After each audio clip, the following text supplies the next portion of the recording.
কেবলমাত্র দুটি প্রকল্পে রাজ্যের প্রাপ্য বকেয়া টাকার পরিমাণ যা দাঁড়িয়েছে তা অবাক করার মতো।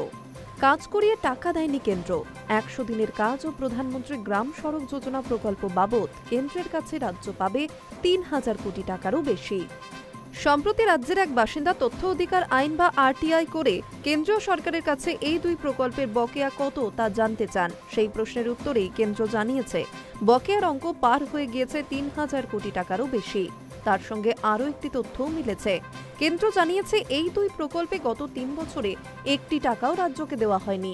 ২০২২ সালের ৯ মার্চের পর থেকে রাজ্যের প্রাপ্য টাকা বন্ধ করে রাখা হয়েছে। কেন্দ্রীয় সরকারের নির্দেশাবলী না মানায় মহাত্মা গান্ধী জাতীয় গ্রামীণ কর্মসংস্থান গ্যারান্টি আইন ২০০৫-এর বিধান অনুযায়ী এই টাকা আটকে রাখা হয়েছে। বিশদ হিসাব বলছে ২০২২ সালের ৮ই মার্চ থেকে অ্যাডমিন খাতে ১,৭৬১.৬৬ লাখ এবং ম্যারিটাল কম্পোনেন্ট খাতে ২১,৪,৩৫৭.১১ লক্ষ এবং ওয়েস্ট কম্পোনেন্ট খাতে ১৪,৫,৭২২.৩৭ লক্ষ টাকা বকেয়া রয়েছে। কোটির হিসেবে তা প্রায় ৩,৬১৮.৪১ কোটি টাকারও বেশি।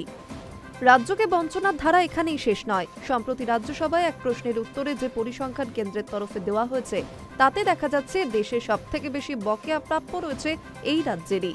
১০০ দিনের কাজ থেকে পানীয় জল প্রকল্প, বাড়ি তৈরি থেকে রাস্তা নির্মাণ, সব ক্ষেত্রেই টাকা বন্ধ করে রেখেছে কেন্দ্রীয় সরকার। বারবার এই নিয়ে সরব হয়েছে রাজ্য সরকার। ১০০ দিনের টাকা দিতে বলেছে কলকাতা হাইকোর্টও, কিন্তু তারপরও একটি টাকাও দেয়নি কেন্দ্র। অথচ রাজ্য সরকার এই দুই প্রকল্পের অর্থ উপভোক্তাদের হাতে তুলে দিয়েছে রাজ্যের ভাড়ার থেকেই। সমাজ মাধ্যমে একটি তালিকা তুলে দিয়ে কেন্দ্রের এই বঞ্চনায় সরব তৃণমূল কংগ্রেস।